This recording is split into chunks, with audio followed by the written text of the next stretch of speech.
ओम ब्रह्म रूप आदि मैत्र सर्वस्य सुभाषकम भाव शकट इन रूप नित्य सत्य अद्वयम बंग मनोषि गोचरंच नेति नेति भावितम तं नमामि देव देव रामकृष्ण ईश्वर।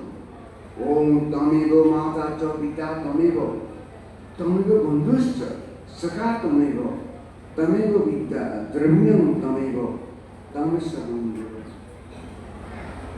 আজকে মহাজি সভার মঞ্চ উপস্থিত শ্রদ্ধেয় সভাপতি এবং অন্যান্য সম্মানিত ব্যক্তিবর্গ, মঞ্চ উপস্থিত আমাদের বরগুনার এডিসি জেনারেল শ্রী অনিমেষ বিশ্বাস, মঞ্চ উপস্থিত অতীব সম্মানিত ব্যক্তিবর্গ এবং আমার সতীর্থ ভাই স্বামী একাগ্রানন্দ, সামনে উপস্থিত ভক্তমণ্ডলী, মাতৃমণ্ডলী ও ছাত্রছাত্রী ভাইয়েরা, সবাইকে শুভেচ্ছা, নমস্কার, ভালোবাসা।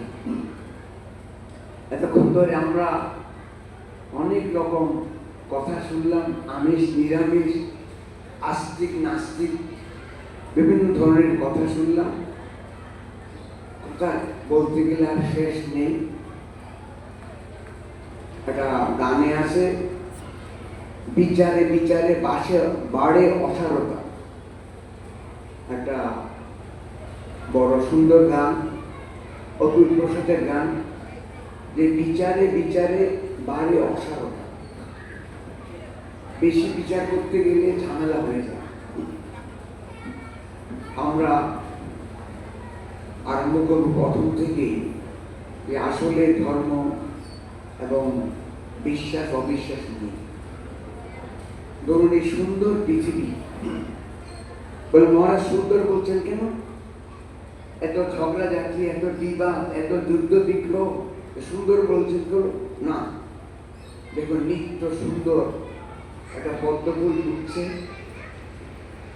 নিত্য সুন্দর একটা জবা ফুল ফুটছে। সে পদ্মফুল ঠাকুরের চরণে, নারায়ণের চরণে আমরা দিচ্ছি।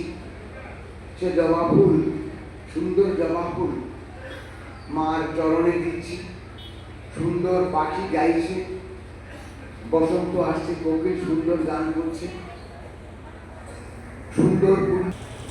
তার পিছনে একটা এমন সত্তা রয়েছে যিনি শাশ্বত সনাতন। বলছে এই পৃথিবীর মধ্যে সমস্ত কিছু সর্বচরাচর সুন্দরভাবে তিনি বিরাজ করছেন, এমনভাবে বিরাজ করছেন, তিনি তার সত্তা নিয়ে বিরাজ করছেন। তাই এই সুন্দর পৃথিবীর পিছনে এই সত্তা রয়েছে, তার নাম দেওয়া হয়েছে আমাদের শাস্ত্রে ঈশ্বর।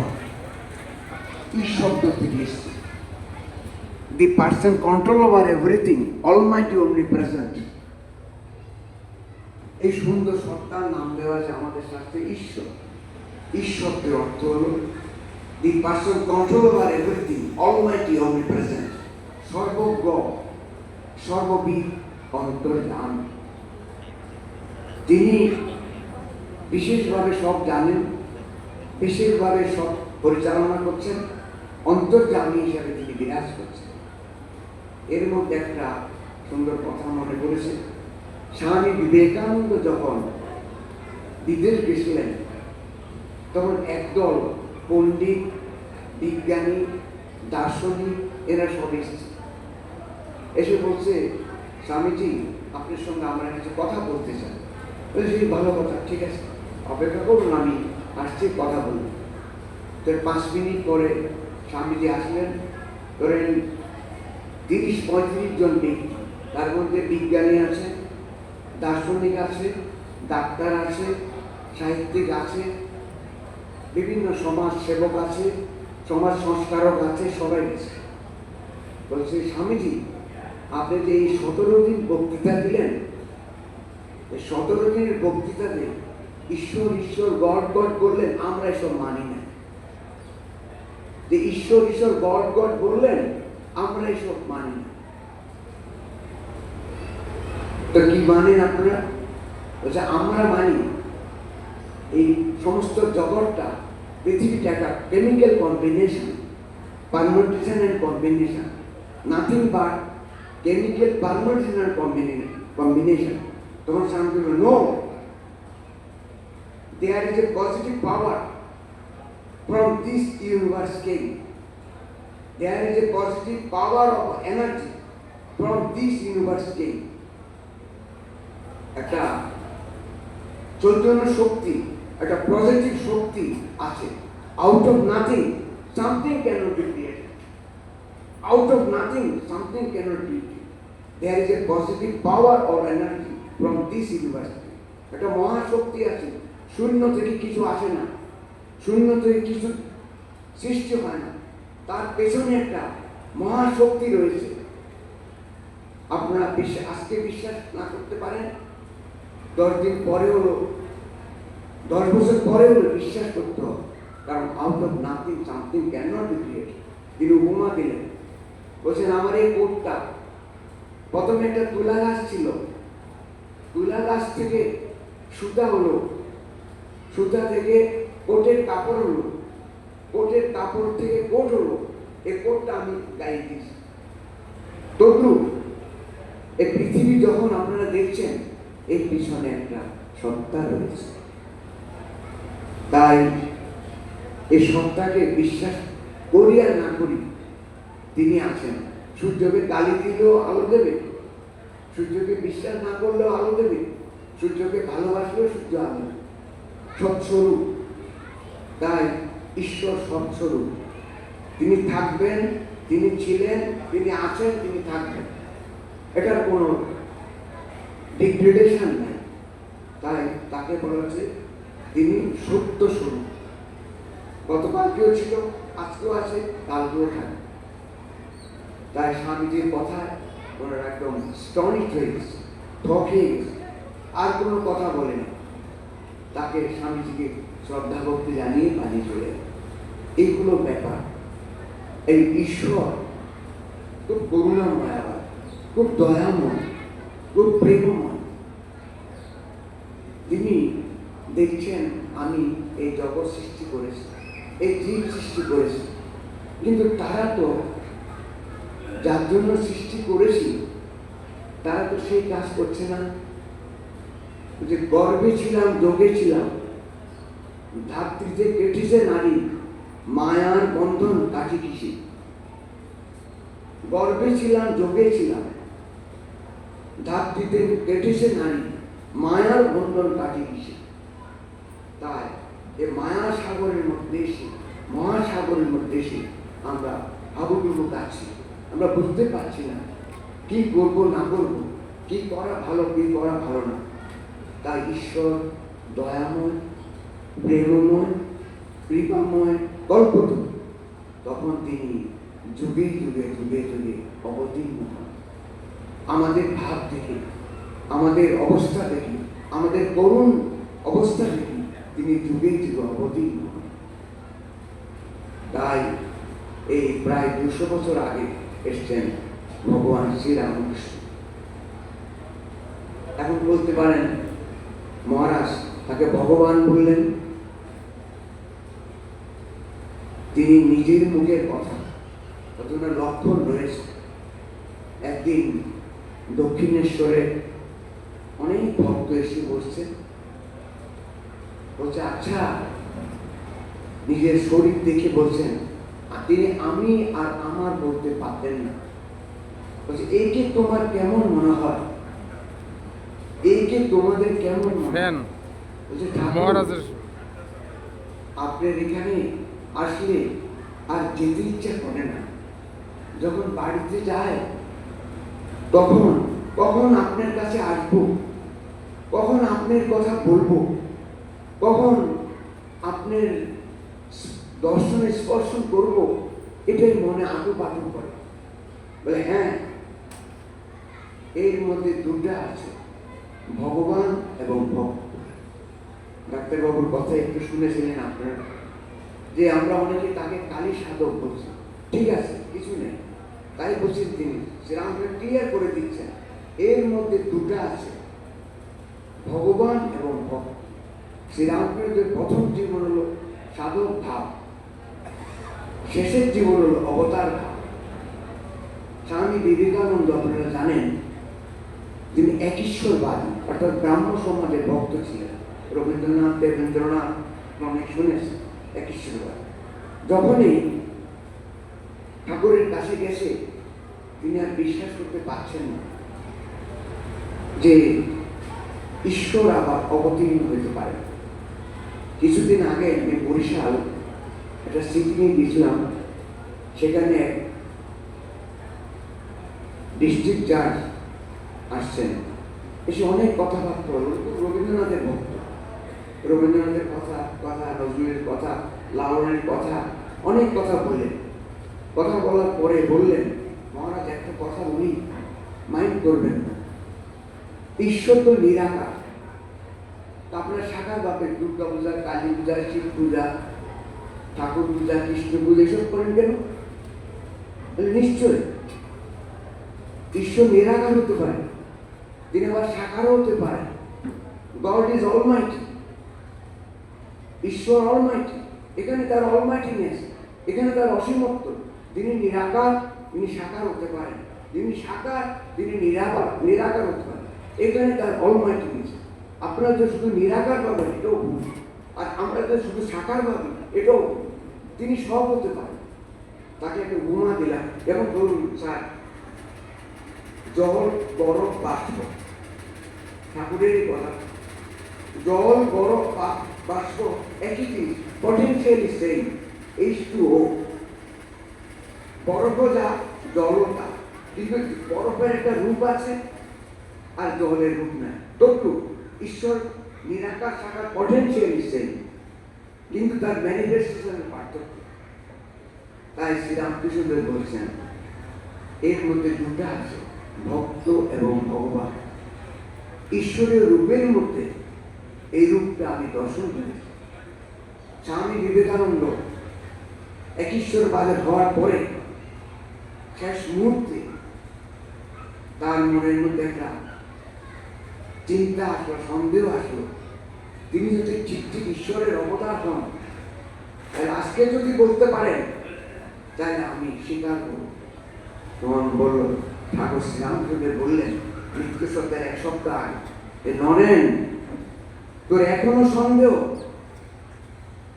তোর এখনো সে ভাব, জানবি যেই রাম, যেই কৃষ্ণ, ইদানিং রামকৃষ্ণ, তবে তোর বেদান্ত মতে নয়।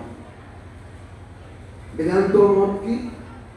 বেদান্ত মতে বলছেন ঈশ্বর নিরাকার, আত্মারূপে আছেন, আত্মানুবিদ্ধি, নিরাকার ভাবে তিনি হৃদয়ে আছেন, কিন্তু তিনি হৃদয়ের রূপটা আমাদের গ্রহণ করতে পারেন, এটাও তার অসীম।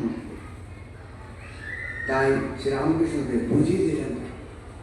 এইভাবে শ্রীরামকৃষ্ণদেবের জীবনে আমরা দেখতে পাই অনেক কিছু তিনি ভাবের প্রকাশ করেছেন, অনেক কথা শুনেছেন।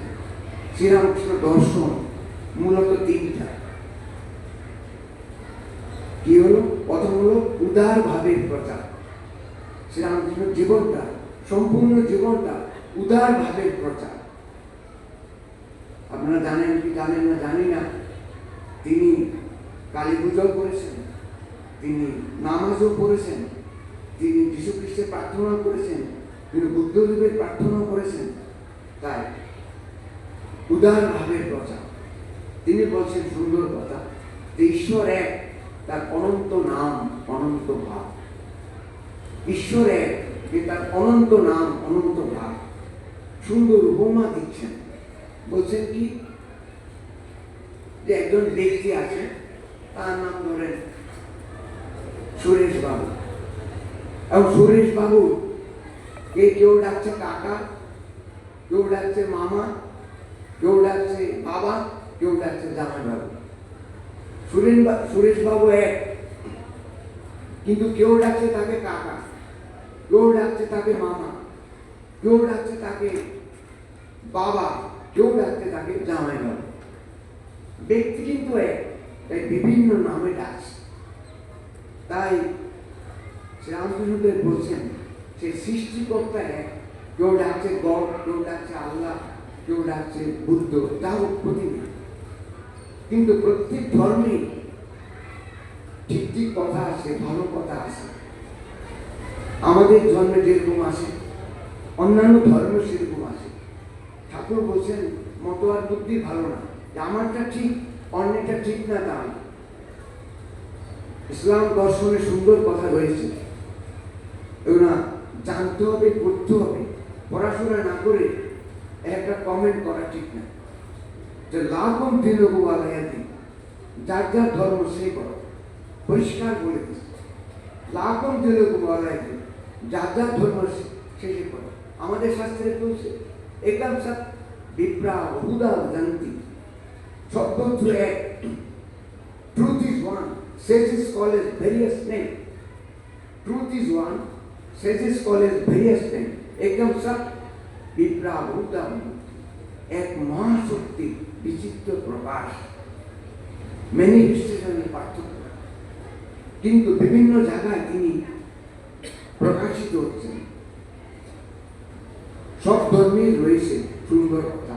যেমন ধরেন ইসলামের আরো একটা কথা মনে করলাম আমার, যে ভোরবেলা যে আজান হয়, আসসালাতু খায়রুম মিনান নূম, সাধকের কত বড় কথা, আসসালাতু খায়রুম মিনান নাম, অর্থাৎ ঘুমের চেয়ে নামাজ উত্তম, ঘুমের চেয়ে নামাজ উত্তম। একজন সাধক পুরুষের কত বড় কথা। আমাদের বলছে ব্রহ্মমূর্তি উত্তম, আবার মানুষকে বলছে আমাদের অমৃতেশ্ব পুত্রা। সবাই এক ঈশ্বরের সৃষ্টি, সবাই এক প্রভুর সৃষ্টি। সুন্দর কথা বলছেন যে ধরেন একটা মালা, শ্রীরামকৃষ্ণ বলছেন একটা মালা, মালার মধ্যে অনেক রকম ফুল রয়েছে, গাঁদা ফুল, গোলাপ ফুল, গন্ধরাজ ফুল, বিভিন্ন রকম ফুল রয়েছে, কিন্তু মালার সুতা একটা, মালার কিন্তু সুতা একটা। বিভিন্ন রকম ফুল রয়েছে, হিন্দু, মুসলমান, বৌদ্ধ, খ্রিস্টান, চামার, মুতি, মেসর, নিচু জাতি, ব্রাহ্মণ, অব্রাহ্মণ সব রয়েছে, কিন্তু সবার মধ্যে এক সত্তা, এক সত্তা বিরাজ করছে। বিভিন্ন রকমের ফুল দিয়ে মালাটা করা হয়েছে, কিন্তু মালার মধ্যে সুতায়, তবু এই জগৎ এই একক ব্রহ্ম, দ্বিতীয় নাশ। তাই বলছে অভেদ দর্শনের ধর্ম, ভেদ দর্শনের পাপ। অভেদ চিন্তা করবে, সবাই আমরা এক অমৃতেশ্ব পুত্রা, সবাই এক ঈশ্বরের সৃষ্টি। কেন আমরা ঝগড়া করছি, কেন আমরা বিবাদ করছি? এই জিনিসটাই শ্রীরামকৃষ্ণদেব নিজের জীবন দিয়ে বুঝিয়ে গেছেন, নিজের জীবন দিয়ে প্রকাশ করে গেছেন। তার এই প্রধান শিষ্য বিবেকানন্দ বলছেন কি, কোনো ধর্ম, কোনো ভাষা, কোনো জাতি নিন্দা বা অশ্রদ্ধা, কোনো ধর্ম, কোনো ভাষা, কোনো জাতি নিন্দা বা অশ্রদ্ধা। সবাই একজনকে ডাকছে বিভিন্ন ভাষা, একজনকে চিন্তা করছে বিভিন্ন ভাষা। তাই স্বামীজি বলছেন আমরা অন্য ধর্মকে শুধু শ্রদ্ধা করি তা না, সত্য বলে বিশ্বাস করি। অন্যান্য ধর্মকে শুধু শ্রদ্ধা করি তা না, যেমন আমরা ক্রিসমাস ঈদ করি, নবী দিবস করি, বুদ্ধ পূর্ণিমা করি, গৌরাঙ্গ মহম্মদ দোল পূর্ণিমা করি, জন্মাষ্টমী করি, যেমন আমরা সবই করি, শুধু শ্রদ্ধা করি তা না, সত্য বলে স্বীকার করি। স্বামীজির কথা। তাই এই উদারভাবে প্রচারের জন্য রামকৃষ্ণ বিবেকানন্দের আগমন। আরেকটা কথা মধ্যখানে এসছে, নিরামিষ আমিষের কথা এসেছিল, আর একটু ক্লিয়ার করে দিই আমি জিনিসটা। কথা হলো নিরামিষ শব্দটা কোনো শাস্ত্রে নেই, মহাভারতেও নেই, ভাগবতেও নেই, গীতায়ও নেই, রামায়ণে নেই, কোনো জায়গায় শব্দই নেই নিরামিষ শব্দ। এই নিরামিষ শব্দটা এসছে গৌরাঙ্গ মহাপ্রভু জন্মগ্রহণের পর। তিনি যখন ধর্ম বিস্তার করবার জন্য সন্ন্যাস নিলেন, কিছু শিষ্য নিয়ে তিনি নিজে নিজে বিভিন্ন তীর্থ ভ্রমণ করতেন। এবং শঙ্করাচার্য তিনি যখন মঠ গুণা করলেন, বিভিন্ন পাহাড় মন্দিরে ছিলেন, তখন ওই থেকে একটা নিরামিষের সিস্টেম আছে। সেখানে কোথায় পাবে পুকুর, কোথায় পাবে নদী, কোথায় পাবে সাগর, কোথায় পাবে মাছ। এই জন্য এই নিরামিষ সিস্টেমটা আসছে। আসলে যেমন আপনারা যদি জানেন, একটা কথা ছিল, অবাক হয়ে যাবে, মহাভারতে আছে গৌরাঙ্গ শ্রীকৃষ্ণ মৃগয়া করতেন, রামায়ণে আছে রাম মৃগয়া করতেন। মৃগয়া মানে হরিণ হত্যা করা, হরিণ শিকার করা, ফেলে দিতেন, শিকার করে ফেলে দিতেন। এই জন্য কন্ট্রাক্টরদের যাওয়ার দরকার নেই, ভেদের মধ্যে যাওয়ার দরকার নেই, যার যেটা ভালো লাগে। স্বামীজি বলছেন যে কেউ যদি নিরামিষ খেয়ে ভালো থাকে থাক, কেউ যদি আমিষ খেয়ে ভালো থাকে থাক, দ্বন্দ্বের কোনো ব্যাপার নেই। তবে তিনটা খাদ্যের তিনটা গুণ বলছেন। কি গুণ? স্পর্শ দোষ, জাতিগত দোষ, গুণগত দোষ। কথা বলে স্পর্শ দোষ, জাতিগত দোষ আর গুণগত দোষ। এই তিনটা জিনিস বলছে। ধরেন একটা মুগ ডাল, মুগ ডাল আপনারা বলছেন সবাই নিরামিষ, রাত্রে রান্না করে ভোরে খাচ্ছেন, এটা তো তমাখা, এটা তামসিক হয়ে গেল। ওই গুণ, কি গুণ হলো সেখানে? নষ্ট হয়ে গেল, মুগ ডালটা নষ্ট হয়ে গেল। কিন্তু জাল দিয়ে খাচ্ছেন, তাহলে তার আর গুণ নাই, সাত্বিক গুণ নাই, নষ্ট হয়ে গেল। আবার আপনি একটা খাবার খাচ্ছেন, স্পর্শ হলো কোনো কুকুর, পশু, মাছি, মশা, সেখানে স্পর্শ করলো, সেই গুণ সেখানে যাচ্ছে, সেটা খারাপ। তাই স্পর্শ দোষ, গুণগত দোষ, জাতিগত দোষ। জাতিগত দোষ মানে ধরেন আপনি ঘি খাচ্ছেন, ঘিয়ের নিজের গুণ, নিজের জাতিগত দোষ হলো সে বডিকে হিট করবে, বডি এক্সাইটমেন্ট আনবে, বডির এক্সাইটমেন্ট হয় ঘিতে। কেন? আমাদের সায়েন্সে বলছে heat gain equal to heat loss. যখন একটা দুধ জাল দেওয়া হচ্ছে, পাতলা দুধ জাল দিতে জাল দিতে ঘন দুধ, ঘন দুধের পরে সর মাখন, সর মাখন জাল দিতে ঘি, কতটুকু হিট নিল, কতটুকু লাকড়ি গুঁড়া হলো, heat gain equal to heat loss. লাকড়ি গুঁড়া যত করলেন সমস্ত হিট ঘিয়ের মধ্যে গেছে। শ্রীরামকৃষ্ণ নিজেই বলছেন সাধু ব্রহ্মচারীদেরকে, ঘি খাবি না। হ্যাঁ, তবে শুদ্ধ করার জন্য এটা এক ফোঁটা অন্ন ভোগ দেওয়ার সময় শুদ্ধ করার জন্য একটু ঘি দিতে হবে। এটা পেট ভরে চামচে চামচে ঘি দিতে হবে। তাই কোনটা কি করবে না করবে স্বামীজি বলছেন স্পর্শ দোষ, গুণগত দোষ, জাতিগত দোষ, এটা বেছে খেতে হবে, তাইলে আর আহারের কোনো দোষ থাকবে না। আমরা অনেক দূর চলে গেছি। যাই হোক, যে কথাটা বলছিলাম, যে কথা হলো যে এত কিছু বিভেদের মূলে একটা কথাই শ্রীরামকৃষ্ণদেব বলছেন, যে মূল কথা থেকে আমারটা আমার ঘরে ঠিক চলছে আর অন্যের ঘরে ঠিক চলছে না, এটা করা ঠিক না। এর মতোয়ার বুদ্ধি ভালো না, এর মতোয়ার বুদ্ধিতে ঝগড়ার সৃষ্টি হয়, ভেদ সৃষ্টি হয়।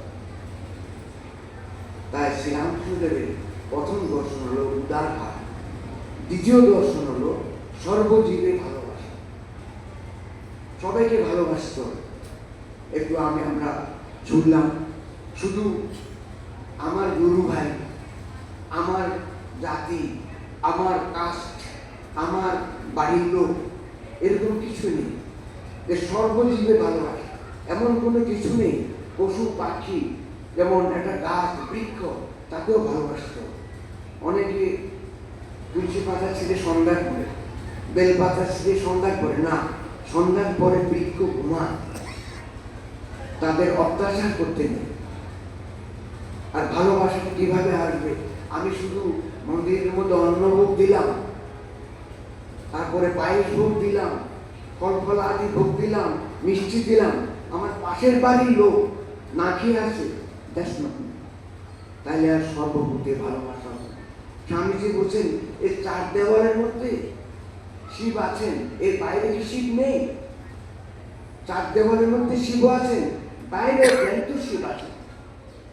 মানুষ তো আসেনি, মানুষের বড় জীব জন্তু যা আছে সবার মধ্যে সেই শিব বিরাজ করছে। যত্র জীব তত্র শিব। তাই বলছেন শিব জ্ঞান জীব সেবা।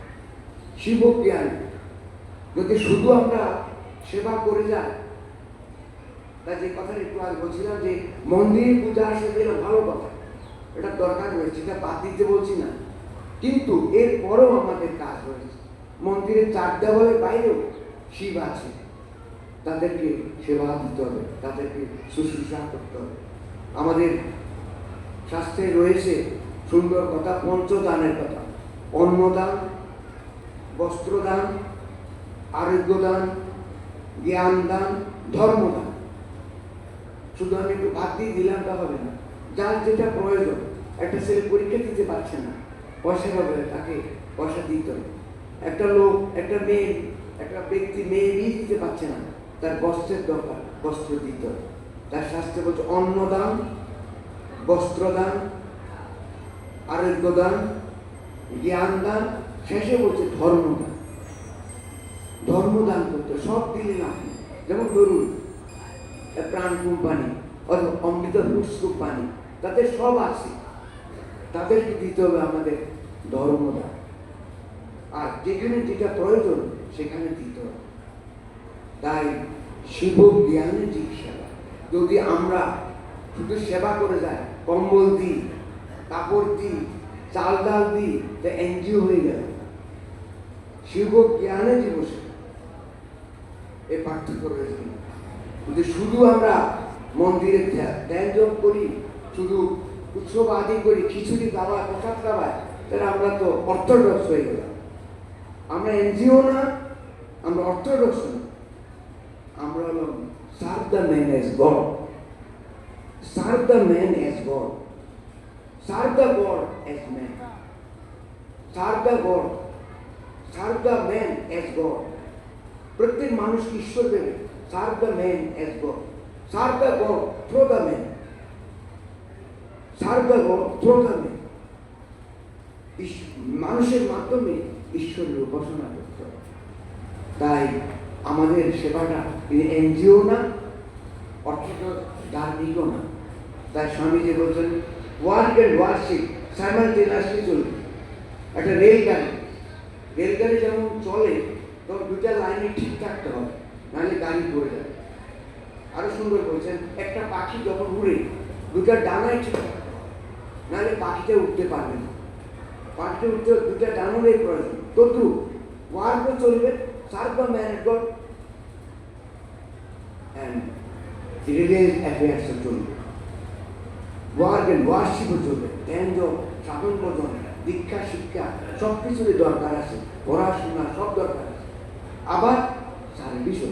তাই আমাদের রামকৃষ্ণ মিশনে একটা সেন্টারে চারটা জিনিস থাকে। প্রথম হলো একটা মন্দির, স্পিরিচুয়াল ডেভেলপমেন্ট, তারপরে একটা ছাত্রাবাস, শিবজ্ঞানের দিক সেবা, তারপর একটা ডিসপেন্সারি, ওই আরোগ্য দান, তারপর হলো একটা গ্রন্থাগার। প্রথম হলো একটা মন্দির, প্রত্যেক আশ্রমের পিছনে একটা মন্দির, তারপরে একটা ছাত্রাবাস, তারপরে একটা ডিসপেন্সারি, তারপরে একটা লাইব্রেরি। এই চারটে জিনিসই আমাদের থাকবে, তাইলে আমাদের রামকৃষ্ণ বিবেকানন্দ দর্শন ভাবধারা ঠিকভাবে ম্যানিফেস্ট হবে। তাই হলো শিবজ্ঞানের জীব সেবা। কথা অনেক কথা বলা যায়, যাই হোক রাত হয়েছে। তারপর তৃতীয় কি? তৃতীয় বলছেন অহংকার ত্যাগ। অহংকার ত্যাগ না করলে কিছু হবে না। আমি অমুক বিল্ডিং করে দিলাম, আমি ডিসপেন্সারি করে দিলাম, আমি ছাত্রাবাস করে দিলাম, আমি অমুক পণ্ডিত, আমি অমুক অফিসার, আমি অমুক ডাক্তার, আমি অমুক বড় মহারাজ, আমি অমুক অধ্যক্ষ মহারাজ। এসব অহংকার আসলে কিছু হবে, ইগোইস্টিক থিঙ্কিং সব কিছু নষ্ট করে দেবে। শ্রীরামকৃষ্ণ সুন্দর উপমা দিয়েছেন, বলছে 1 গ্রাম দুধ আছে, এই দুধ দিয়ে পায়েস হবে, ঠাকুরের ভোগ লাগে। কিন্তু 1 ফোঁটা গো রচনা পড়ে যায়, তাহলে আর ঠাকুর ভোগে থাকে না। তুমি সব করলে, সাধন ভজন করলে, পড়াশোনা করলে, ভোগ রাগ করলে, সব কিছু দিলে, মানুষকে দান ধ্যান করলে, সব আছে, কিন্তু তোমার আমিত্ব যদি থাকে, তাহলে আর ঈশ্বর তোমাকে ভালোবাসবেন না। কারণ ওই একটু আগে বললাম, সমস্ত সুন্দর 1 গ্রাম দুধ ভালো কাজে লাগবে, ভালো কাজ হবে, কিন্তু গোচনা বলা হবে। এই আমিত্ব এত খারাপ জিনিস। সুন্দর উপমা দিচ্ছেন শ্রীরামকৃষ্ণ, সুন্দর পৃথিবী আমি দেখছি, আপনাদেরকে আমি দেখছি, আপনারা আমাদেরকে দেখছেন। যদি এই 2 আঙ্গুল আমি চোখটা দিকে কিছু দেখলাম, চোখটা একটা আঙ্গুল, কিন্তু সমস্ত জগৎকে ঢেকে দিল। আমি সমস্ত সুন্দর জগৎ দেখছি, যখন আমার আঙ্গুলকে সামনে আনলাম আর কিছু দেখছি না, সব ঢেকে দিল। তদ্রূপ আমিত্ব, ভগবানের ভালোবাসা, সাধন ভজন সব কিছু ঢেকে দেয়, কারণ সবই ঈশ্বরের। আমি আমার তো আমি আর আমিত্ব নিয়ে আমি কতটুকু আগাবো, এগুলো যাবে না। তাই আমিত্ব ত্যাগ করতে হবে। শ্রীরামকৃষ্ণ সুন্দর বলছেন যে আমার আমিত্ব যে ত্যাগ করে আছে, সে ভগবানের ফলে শুয়ে আছে। সুন্দর বলছেন যে আমার টাকা, আমার পয়সা, আমার ধন, আমার সংসার, আমার দৌলত, আমার সব কিছু আমার করছো, আটা বাদ দিয়ে দাও, সব মা জগৎ জননী। এই 3য় দর্শনের কথা হলো, আমরা যেন আমিত্ব ত্যাগ করি, ইগোইস্টিক থিঙ্কিং ত্যাগ করে সমাজে থাকে। সমস্ত ঝগড়ার মূল আমি। সুন্দর উপমা দিই, দিদিরা মায়েরা কিছু মনে করবেন না। এই সংসারের মধ্যে এই ঝগড়াটা কেন জানেন? এই বৌমা আর শাশুড়ি মা, কিছু মনে করবেন না। বৌমা আর শাশুড়ি মা, শাশুড়ি মা মনে করে আমার ছেলেটাকে আমি মানুষ করলাম, কত কষ্ট করেছি, আমি না খেয়ে ছেলেটাকে খাওয়াইছি, আমি না শুয়ে ছেলেটাকে, আমি ভিজা কাপড়ে শুয়ে ছেলেটাকে ভালো জায়গায় রেখেছি, এ করে মানুষ করে ডাক্তার করলাম, এ করে মানুষ করে প্রফেসর করলাম, আর ছেলেটাকে নাকি তুমি শাসন করছো, তুমি চালাচ্ছ, তুমি কি, তুমি এখানে কি, দাও চাবি টাবি সব আমাকে দাও, আমাকে সব কিছু, আমি সব কিছু করবো।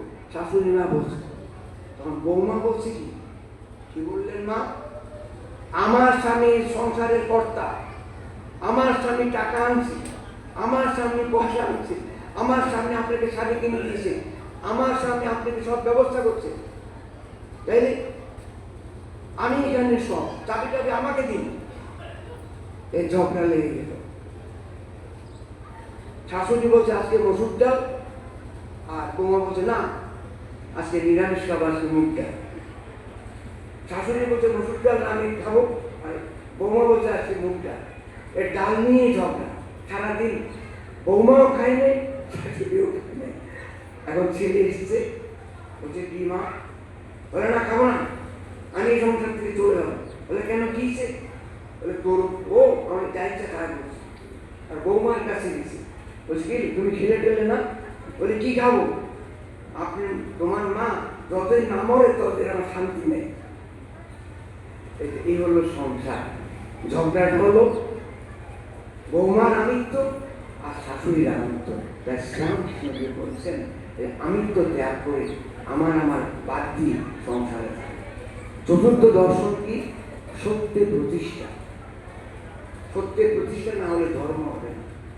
সত্য শুরু ঈশ্বর, truth is god, god is truth. সত্যের প্রতিষ্ঠা না হলে আপনি যা কিছু করেন, যে সত্যের প্রতিষ্ঠা না হন, ভগবানের এটা বিন্দুও, এটা জ্যোতি, একটা সাধারণ কৃপাও পাবেন না। কারণ মিথ্যা হলে তিনি সরে যান। আমাদের শাস্ত্রে রয়েছে সত্যম শিবম সুন্দর, যিনি সত্য স্বরূপ, তিনি শিব, তিনি সুন্দর। যিনি সত্য স্বরূপ, তিনি শিব, তিনি সুন্দর। সত্যম শিবম সুন্দর, রামায়ণের কথা। তাই সত্যটাকে ধরে রাখতে হবে। শ্রীরামকৃষ্ণদেব বলছেন যে সত্য কথাটি ধরে আছে সে ভগবানের কোলে শুয়ে আছে। সত্যই কলির তপস্যা। হ্যাঁ ঠিক, একটা মিথ্যা কথা বললে একটা এসে দিতেন, একটা মিথ্যা কথা বললে আপনি একটা টাকা পান, একটা মিথ্যা কথা বললে আপনি চাকরি পান, একটা মিথ্যা কথা বললে একটা বাড়ি পান, একটা মিথ্যা কথা বললে আপনি ফ্ল্যাট পান। তুই আমার না কইয়া গেলি কে? ভিডিও কর, ভিডিও চলতেছে। সুন্দর একটা উপমা দিয়েছেন। এই যে বিদ্যুৎ হলো না একটু আগে সন্ধ্যার সময় অনেক বিদ্যুৎ বছর পাত হয়েছে, বলে বিদ্যুতের আলো হলো মিথ্যা কথা, আজকে আর গ্যাস আলোতে সবাই দেখেছি। বিদ্যুতের আলো যখন হলো আমরা সবাইকে দেখেছি, মন্দিরও দেখা গেছে, বিল্ডিংও দেখা গেছে, রাস্তাঘাটও দেখা গেছে, সুন্দর আলো। কিন্তু ফোনে বিদ্যুতের এলো আর গেল। আর সত্যটা হলো পূর্ণিমার চাঁদের চন্দ্রিমা, পূর্ণিমার চাঁদের চন্দ্রিমা, স্নিগ্ধ আলো, স্থায়ী। শত্রু সত্যটাকে ধরে থাকতে হবে। মিথ্যা হলো আপাতত সুখময়, আপাতত আনন্দময়, কিন্তু এটা ক্ষণস্থায়ী। আর সত্যটা সবসময় স্থায়ী, সেটা থাকবে। তাই স্বামী সুন্দর বলছেন সত্যের জন্য সবকিছু ত্যাগ করা যায়, কোনো কিছুর জন্য সত্যকে ত্যাগ করা যায়। সত্যের জন্য সবকিছু ত্যাগ করা যায়, তো কোনো কিছুর জন্য সত্যকে ত্যাগ করা যাবে না। তাই শ্রীরামকৃষ্ণ স্বামী বিবেকানন্দের মূল দর্শন উদার ভাব, সর্বভূতে কল্যাণ, সর্বভূতে ভালোবাসা, অহংকার নিরহংকার এবং সত্যের প্রতি। এই যদি হয় তাহলে আমরা ঠাকুরের আদর্শ, ঠাকুরের দর্শন ঠিক হৃদয়ের মধ্যে পাবো এবং তার অনুষ্ঠান উৎসবাদী করা সার্থক হবে। আজকে কবির কণ্ঠে, সাধকের কণ্ঠে, সুরের কণ্ঠে, গায়কের কণ্ঠে সুর দিয়ে আমরাও বলি সবাই, হে প্রভু, যে তৃষা জাগিলে তোমারে হারাবো, সেই তৃষা আমায় জাগায়ও না। যে তৃষা জাগিলে তোমারে হারাবো, সেই তৃষা আমায় জাগায়ও না। যে ভালোবাসায় তোমাকে ভুলিব, সে ভালোবাসায় ভোলায় না। যে ভালোবাসায় তোমাকে ভুলিব, সে ভালোবাসা আমায় জাগায়ও না। ওম শান্তি শান্তি। নমস্কার।